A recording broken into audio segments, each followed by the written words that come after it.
하는 바람을 가져봅니다. 사도 바울이 그 여행을 하다 보니까요, 얼마나 그 긴 길을 그 무더위와 함께 싸우며 또 동족의 싸움과 여러 유대인들이 그러한 사도 바울을 죽이려고 하는 그런 싸움과 함께 그 많은 거리들을 걸으며 예수 그리스도 한 분 복음을 전하려 애썼던 그것이 진정 피부에 와닿더라고요. 그런데 이제 바울이 1차 로마 감옥에 투옥이 되면서 이 에베소 교회에게 편지를 쓴 내용입니다. 종교개혁 500주년을 맞이하여 골로새서는 약간 좀 딱딱한 교리 서신에 해당이 되기도 합니다. 에베소서와 쌍둥이 서신이라고 하기 때문에 교회에 대한 이러한 서신이기도 한데요. 그래도 저희들이 말씀에 대한 것들을 읽어가야만 지금 사도 바울이 예수 그리스도를 복음을 잘 전해서 골로새 교회가 잘 세워졌는데 거기 그곳에 이단이 틈을 탄 거예요. 이단이 틈이 타서 사도 바울이 이렇게 해서 하면 안 된다라는 내용을, 그리고 우리가 믿는 그분은 어떤 분인가, 만세 전에 그 비밀로 주어진 그분은 어떤 분인가를 우리에게 보여주고 나타내주는 서신이 바로 골로새서인데요. 1장 27절, 우리가 읽지는 않았지만 제가 한번 읽어보도록 하겠습니다. 1장 27절에 무슨 말씀이 있냐면 26절입니다. 이 비밀은 만세와 만대로부터 오므로 감추었던 것인데 이제는 그의 성도들에게 나타났고 라고 말씀하십니다. 우리 하나님 말씀해 보니까 만세와 만대 전부터 비밀이 계속 있다고 말씀을 하십니다. 이 비밀이 무엇일까요? 잠깐 대답하지 않으셔도 됩니다. 너무 잘하시죠? 그래서 대답 안 하셔도 됩니다. 이 비밀은 이제 골로새 교회 성도들에게 나타났다라고 합니다. 그런데 이 비밀은 예수 그리스도이신 것을 너무 잘 아시죠? 그런데 이 예수 그리스도는, 그러면 이 비밀로 나타나신 예수 그리스도는 골로새서에 어떤 분으로 묘사되고 있는가, 저희들이 그거를 한번 읽어보도록 하겠습니다. 27절을 보니까 이 비밀은 모든 사람을 위한 풍성하고도 영광스러운 진리의 말씀이 되시는 바로 그리스도 자신이라고 말씀하고 계십니다. 이분은 만민에게 영광스러운 소망이 되신다라고 말씀하고 계십니다. 그래서 골로새서에서 말씀하시는 이분은 어떤 분이신가, 하나님께서 비밀로 드러내 주셨습니다. 1장 13, 14절입니다. 이분은 어떤 분이냐면 하나님의 사랑의 아들 되시는 분이십니다. 이 아들을 통하여 구속 곧 제사함을 얻었도다라고 말씀하고 계십니다. 이분은 하나님의 아들로서 이분을 통해서 우리가 죄사함을 받았다라고 말씀하고 계시고요. 15절, 그는 보이지 아니하시는 누구의 형상이요? 하나님의 형상.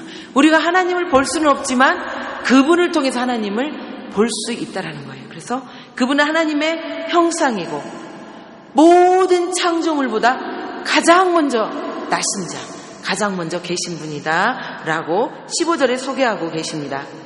또 16절은 뭐라고 말씀하시냐면 만물이 그에게 창조되되 하늘, 땅, 보이는 것들, 우리 눈으로 보이지 않는 것들, 또 이러한 물질적인 것뿐만 아니라 보좌들, 아까 찬양을 하시더라고요.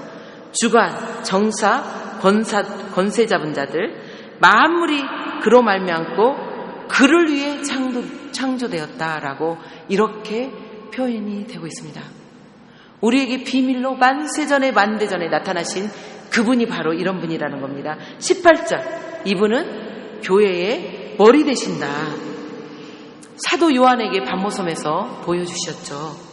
7 교회와 7 사자를 붙들고 그 사이에서 거니시는 그분, 영광의 빛으로 오신 그분이 바로 교회의 머리 되신 분이다. 그분이 바로 만세전에 비밀로 오신 그분이다 라고 말씀하시고요. 또 18절에 죽은 자들 가운데서 먼저 나신 자, 부활의 첫 열매가 되셔서 만물의 으뜸이 되려 하시려고 부활의 첫 열매가 되셨다. 바로 이분은 그러한 분이시다. 또 20절, 그의 십자가의 피로 화평을 이루사 모든 만물이 자기와 화목해 되기를 기뻐하심이라. 우리는 하나님과 화목됐고 또 모든 만물까지도 예수 그리스도와 하나님과 화목되게 하신 분이 바로 만세 만대 전부터 비밀로 오셨다가 우리에게 나타나신 그 분이라는 것을 골로새서에서 말씀하고 계신다는 겁니다. 이렇게 그분을 확실히 골로새 교인들에게 말씀을 해주셨는데 사도 바울이 감옥에 갇히자 그곳에 이단이 들어오게 슬며시 이단이 들어오게 되었다는 겁니다. 그래서 이단은 어떤 이단이냐? 8절에 보면 2장 8절에 보면 누가 철학과 헛된 속임수로 너희를 노략할까 주의하라. 이것이 사람의 유정과 세상의 초든 학문을 쫓음이요 그리스도를 쫓음이 아니니라. 그리스도를 쫓지 아니하고 세상의 초등 학문과 헛된 철학과 이런 것들을 쫓는 것이 바로 이단이라는 거예요. 그리스도를 쫓지 않는 것 바로 이런 것들이 이단이고요.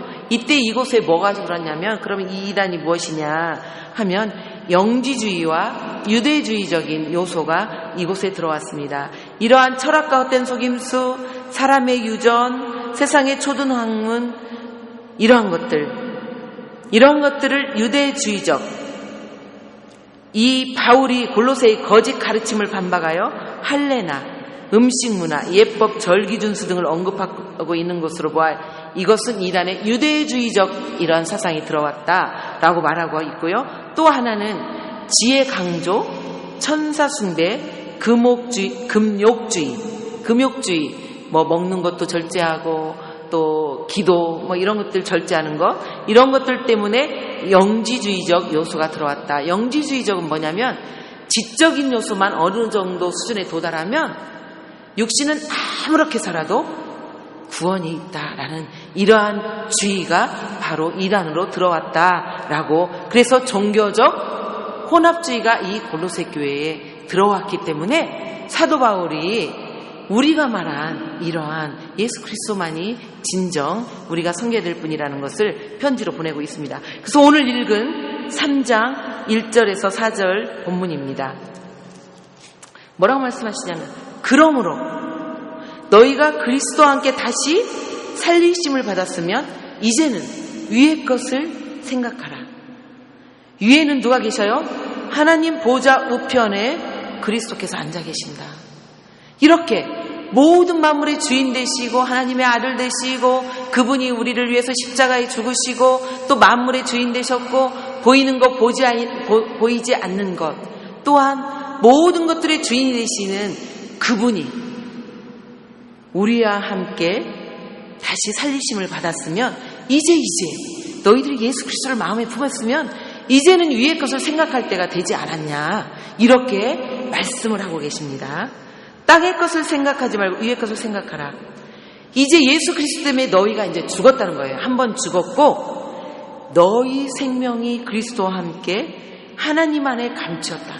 이제 우리의 생명은 예수 그리스도를 통해서 하나님 앞에 생명이 감추었다. 그렇기 때문에 이제 위의 것을 생각할 때가 되지 않았냐. 더 이상 너희들이 계속 반복되는 신앙생활 그 관념적으로 하는 그냥 매일 되풀이되는 그런 신앙을 이제는 벗어버리고 이제는 위의 것을 생각할 때가 되지 않았냐. 그러면서 오늘 골로새 교인들에게 이야기를 하고 계십니다. 그래서 땅의 것은 어떤 거냐. 땅의 것은 이제는 5절에서 6절 보면 5절에 이렇게 나와 있습니다. 땅의 것 지체를 죽이라. 곧 음란, 부정, 사욕, 악한 정욕, 탐심이니 탐심은 우상 숭배니라. 우리 새벽에 계속 이방 나라들이 우상 숭배, 이스라엘 백성들이 우상 숭배, 유대인들이 우상 숭배에서 멸망을 당하게 되거든요. 그때는 실제 정말 그들이 나무나 모든 조각들이나 이런 것들을 깎아서 세운 바알신, 아스다롯, 밀곰이라고도 하고 밀감이라도 하고 그런 신들을 금오스신 이런 신들을 섬기는 것을 우상 숭배라고 합니다. 그런데 오늘날은 우리가 우상 숭배를 하는 건 없잖아요. 우리 믿지 않는 자들은 뭐 절에를 가거나 절에 가서 불신상 이런 것들을 섬기거나 다른 뭐 보이지 않는 거지만 남녀 호랑교나 여러 가지 신천지나 이런 이방에서 신천지 이런 이런 이단들이 있지만 지금 우리 믿는 자들은 가서 그런 것들은 섬기지는 않잖아요. 그래도 혹시 모르겠어요. 점을 치러 다니시는 분들이 있을 수도 있고 또 뭐 운세를 보시는 분들도 혹 재미로 본다고 하지만 그런 분들도 있을 수는 있겠지만 실제적으로 우리가 우상을 섬기러 다니는 것은 아니잖아요. 그렇지만 오늘 우리가 버려야 될 것들이 있는데 음란이라는 거예요. 음란은 원어가 포르네이아, 헬라어로 포르네이아인데요. 혼의 정사와 같은 그러한 부정한 성적 결합 이런 것들을 말합니다. 그리고 습관적인 부도덕 이런 것들을 말하고요. 헬라 시대에 편만했던 문란한 생활 이런 것들을 하나님께서 말씀을 하고 계셔요. 그래서 더 이상 문란한 생활은 하지 말라. 고린도전서 6장 18절에 보니까 갈라디아서 5장 19절 말씀해 보니까 이런 자들은 하나님의 나라를 유업으로 받지 못하겠다라고 말씀하십니다. 그럼 부정은 뭐냐? 음란보다 더 넓은 의미로 때로는 육체적 부정을 의미하기도 하지만 도덕적인 부정, 즉 사상이나 행동, 말 등의 불순함을 의미한다는 거예요. 그래서 이것은 육체의 일이며 성령 안에서 상과는 조화를 이룰 수가 없다라는 거예요. 그래서 부정은 도덕적인 행동, 행함, 말 이런 것들을 가리키고 있고요. 사욕은 색욕을 바라는 부끄러운 욕망이고요. 악한 정욕, 사람들로 하여금 하나님에게 불순종하게 하는 사악한 욕망을 의미하고 있고요. 탐심, 이게 바로 우상 숭배라고 오늘 하나님께서는 말씀을 합니다. 있는 것보다 더 많이 가지려고 하고 하나님 위치에 뭔가를 다른 것들을 올려놓으려고 하는 이런 것들이 탐심이라는 거예요. 하나님보다 더 위에 올려놓는 것, 이런 우상 숭배는 사단의 숭배라든가 오늘 목사님께서 말씀하셨던 아담과 하하가 선악과를 따먹고 하나님과 같아지려는 것, 이런 것들이 바로 탐심이며 우상 숭배라는 것을 말씀을 하고 있습니다. 그래서 이렇게 우상 숭배하는 것은 하나님 앞에 결코 뭐라고 하냐면 6절에 이것들을 인하여 하나님의 진노가 임하겠다. 이러한 것들을 통해서 하나님께서 진노를 하시겠다라고 말씀을 하신다고 이야기를 하시고요. 너희가 전에 예수 그리스도를 확실히 너희가 생명을 받기 전에는 그 가운데 행하였으나 이제는 너희가 이 모든 것을 벗어버리라. 8절에 말씀하시네요. 곧 분과 악의와 해방과 너희 입에 부끄러운 말, 너희가 서로 거짓말을 말라 옛사람과 그 행위를 벗어버리고 새 사람을 입었으니 이는 자기를 창조하신 자의 형상을 쫓아 지식에까지 새롭게 하심을 받는 자니라. 이렇게 말씀하고 계십니다. 그래서 우리가 탐심에 대한 그 성경 그 인물을 두 개만 제가 잠깐 꼽으려고 합니다. 첫 번째 인물은 그 아간 혹시 아시죠? 그 사무엘이 교육을 해가지고 아닌가요? 아무튼 하나님의 말씀을 통해서 모두 다 교육을 받아서 모두 다 그러한 것들을 탐을 하지 않았는데 아간은 전쟁에서 외투 한 벌하고 은 200, 금 50세계를 자기 장막 밑에 감추어서 그가 탐심을 부렸을 때 어떻게 됐죠? 가족도 죽고 그에 따른 모든 짐승들까지 다 죽이는, 죽음을 당하게 하는, 가족들뿐만 아니라 죽음을 당하게 하는 그러한 굉장히 불행한 일들을 가져오게 됩니다. 이렇게 탐심이 있을 때 자신뿐만 아니라 가족들, 또한 어떤 일들이 있었죠? 아이성이 패배당하는 민족적인 그러한 불행까지 안겨주는 그 탐심 한 사람으로 인해서 그러한 어려움을 겪게 되는 그러한 일들이 있고요. 개인적으로 게하시라는 사람이 있었어요. 그 사람은 누구냐면 엘리사의 시종인데요. 엘리사가 나하만 장군의 그 문둥병을 고쳐줬잖아요. 그러니까 그 나하만 장군이 너무 고마워서 엘리사에게 뭔가 선물을 주겠다고 하니까 절대 엘리사가 받지 않습니다. 그러니까 게하시가요, 너무나 집에 들어가서 생각해 보니까 너무 이게 아까운 거예요. 그러니까 자기 주인도 모르게 쫓아갑니다. 쫓아가서 그러니까 나하만 장군이 평안이뇨 묻습니다. 그러니까 그때 이야기를 합니다. 주인의 그거를 팔아가지고 이렇게 뭐를 가져오죠? 옷 2벌하고 은 1달란트를 받아서 이렇게 집에 가져오게 됩니다. 근데 엘리사가 그걸 모를까요? 네가 왜 어디 가서 그런 일을 했냐 했을 때 엘리사에게 문둥병이 생기는 그러한 일들을 바라보게 됩니다. 그래서 이렇게 탐심은 우리를 정말 멸망의 길로 이끌고 이제 우리가 두 주인을 섬길 수 없다라고 하나님께서 말씀하셔서 이제 우상 숭배는 돈하고 하나님과 재물을 겸하여 섬기지 못하고 일만하게 뿌리가 되는 그 돈 때문에 우리가 결국은 사망의 길로 가게 되는 그러한 탐심이 연결이 되고 있고요. 또한 거짓말을 하여서 8절에 보니까 분과 악이 해방 너의 입에 부끄러운 말 거짓말을 하지 말아서 옛사람의 행위를 벗어버리라. 그렇게 했는데 사도시대에 보면 아나니아와 삽비라가 이야기를 하지요. 바나바가 자기의 재물을 팔아서 모든 공동체를 위해서 유익하게 쓰니까 이들이 이제 자기들도 그러한 칭찬을 받고 싶어서 자기의 소유를 팝니다. 그런데 그 모든 것들을 다 내놓기가 이제 아까웠죠. 그가 가서 일부를 감춰놓고 거짓말하면서 갔다 했을 때 이게 전부냐 했을 때 전부라고 말했을 때 남편도 죽고 아내도 연달아 죽는 그러한 거짓말을 하지 말라라고 오늘 그게 땅 아래 것입니다. 그러면서 이제 새 사람을 입었으니 예수 그리스도를 통해서 생명을 받은 하나님과 그리스도와 함께 하나님의 품 안에 감춘 우리는 이제 새 사람을 입고 살아가야 되는데 그러면 새 사람은 어떤 일을 해야 되나? 이제 거기에는 새 사람을 입는 일에는 아무도 차별이 없습니다. 헬라인이나 유대인이나 할레당이나 무할레당이나 야인이나 수구디아인이나 종이나 자유인이나 분별이 있을 수 없다라는 거예요. 그래서 오직 그리스도는 만유시요 만유 안에 계시니라. 그래서 우리 그리스도는 만유의 주가 되신다는 거예요. 그래서 제가 한번 12절과 17절 한 절씩 다시 한번 읽어보도록 하겠습니다. 그러므로 너희는 하나님의 택하신 거룩하고 사랑하신 자처럼 긍휼과 자비와 겸손과 온유와 오래 참음을 옷 입고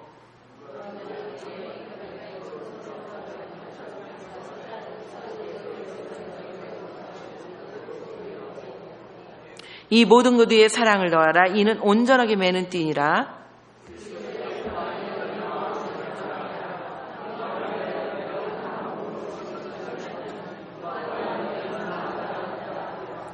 그리스도의 말씀이 너희 속에 풍성히 거하여 모든 지혜로 피차 가르치며 권면하고 시와 찬미와 신령한 노래를 부르며 마음의 감사함으로 하나님을 찬양하고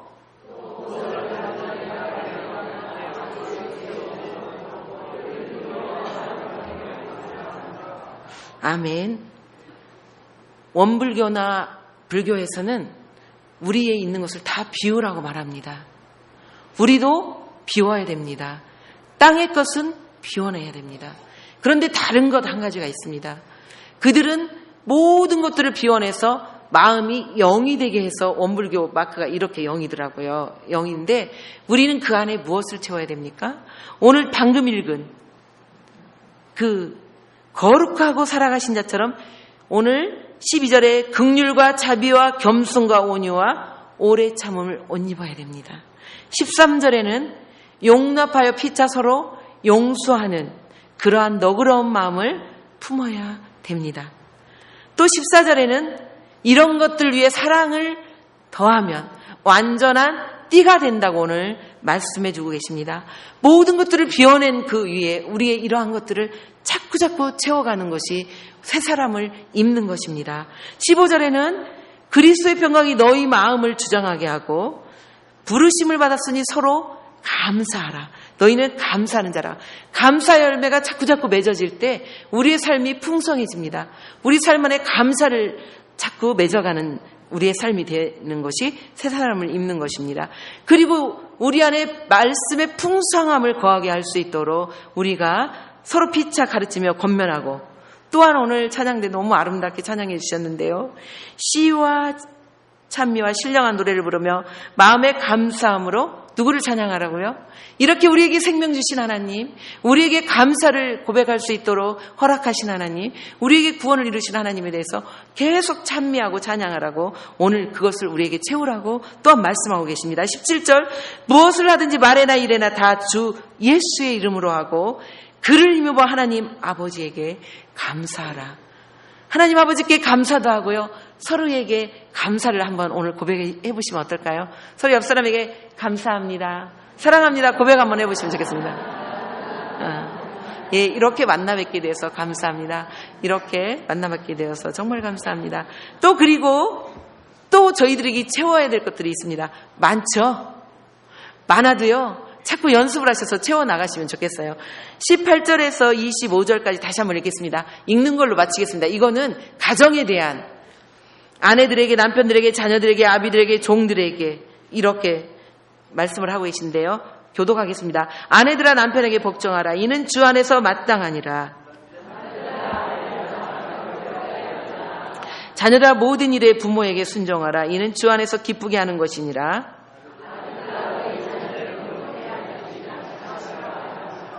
종들아 모든 일에 육신의 상전들에게 순종하되 사람을 기쁘게 하는 자와 같이 눈가림만 하지 말고 오직 주를 두려워하여 성실한 마음으로 하라.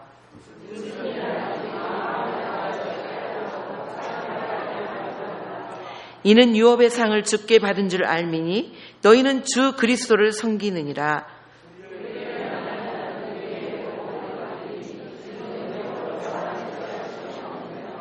아멘.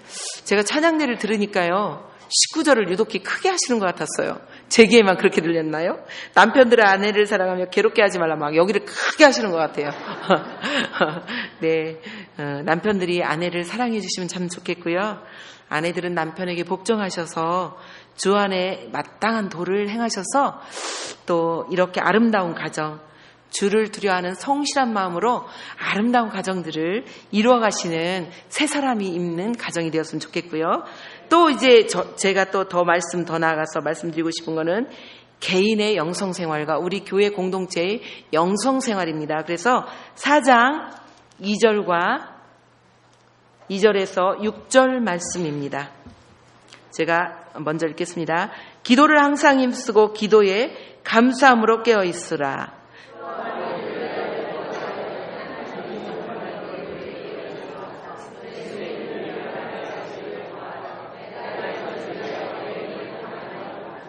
그리하면 내가 마땅히 할 말로써 이 비밀을 나타내리라. 너희 말을 항상 은혜 가운데서 소금으로 고르게 함같이 하라. 그리하면 각 사람에게 마땅히 대답할 것을 알리라. 아멘. 오늘 사도 바울 선생님이 권고하고 있습니다. 기도를 항상 힘쓰고 기도에 감사함으로 깨어 있으라. 기도하는 것은 깨어 있는 거라고 오늘 말씀하고 계십니다. 그래서 기도하여서 항상 깨어 있으되 또한 누구를 위해서 기도를 해주라 말씀하고 있냐면 3절에는 사도 바울, 그렇게 전도하는 사람들, 또한 교회 목사님들, 또 지도자들, 우리가 서로 중보해주는 이러한 일들이 있었으면 좋겠습니다. 사도 바울은 그렇게 복음을 전하는 자들을 위해서 오늘 기도해주라. 그래야 우리가 전도의 문이 열려서 모든 이방에게 본인들이 걷는 곳곳마다 전도를 할 테니까 너희들이 우리를 위해서 기도해주라. 골로새 교인들에게 이렇게 부탁을 하고 계십니다. 오늘 골로새 교인들은 땅속에 묻혀 있잖아요. 이 말씀을 우리가 실천을 하면 좋겠습니다. 그래서 서로 모든, 여기는 다 거의 다 지도자들, 가정의 지도자들, 구역의 지도자들, 교회의 지도자들, 또 교회 학교의 지도자들, 구역의 지도자들, 모두 다 지도자들에 포함이 됩니다. 그래서 서로 중보해주는 그러한 역할들이 있으시면 좋겠습니다. 그래서 우리가 하나님의 나라의 일들을 하는데 막히지 아니하도록 서로가 중보하여서 깨어있는 우리 중앙의 공동체, 이 나라 이 민족을 위해서 기도하는 중앙의 공동체, 정읍시를 위해서 우리 다음 세대 젊은이들을 위해서 이렇게 기도하는 저희들이 되었으면 좋겠습니다. 그래서 그들이 그리스도의 비밀을 알리도록 우리가 또한 그리스도의 비밀을 알릴 수 있을까요? 아까 하나님의 아들이고 또 모든 천지 만물 만드신 분, 창세전에 계셨던 분, 또한 나중에 이제 거기에 나와 있지는 않지만 우리에게 심판주로 오실 분이고요. 모든 것들을 지으신 분, 모든 것의 주인 되시는 분, 뭐 이러한 것들 우리가 비밀을 알 수 있도록 담대히 해야 됩니다. 그리하면 내가 마땅히 할 말로써 이 비밀을 나타내리라 말씀하고 있고요. 외인을 향하여서는 지혜로 행하여 세월을 아끼라. 외인은요, 믿지 않는 이방인에 대해서 적당하게 복음을 전할 때 그들에 대해서 세월을 아끼라. 이 말 속에는 여러 가지 말이 포함이 되어 있겠죠. 외인들과 함께 이제 우리가 섞일 때, 많이 이제 믿지 않는 자들과 섞일 때 우리들이 그들을 리더할 수 있는 그리스도의 성령 충만한 능력을 갖춰야 된다는 거예요. 그래서 그들에 대해서는 세월을 좀 아끼라 이렇게 말씀하고 계십니다. 너희 말을 항상 은혜 가운데서 소금으로 고르게 한같이 하라. 그리하면 각 사람에게 마땅히 대답할 것을 알리리라 말씀하고 계십니다. 잠언서에 보면 이러한 말씀이 있습니다. 경우에 합당한 말은 뭐죠? 네, 아로새긴 은쟁반의 금사관이라 이렇게 말씀합니다. 우리에게 지혜를 주셔서 경우에 합당한 말을 할 수 있도록 지혜를 넉넉하게 주시는 지혜를 구하셔서 그렇게 받으시면 좋겠고요. 오늘 에베소 교회처럼 땅의 것은 과감하게 내어버리고 위의 것을 생각하셔서 정말 하나님과 생명을 같이 하는, 늘 주님과 동행하는, 하나님 나라를 이루어가는 우리 모두가 이렇게 되시는 귀한 중앙의 공동체. 그래서 자로나 우로나 치우침이 없이 하나님의 말씀 따라서 그렇게 새 사람을 입는 저희 모두가 되었으면 좋겠습니다. 기도하겠습니다.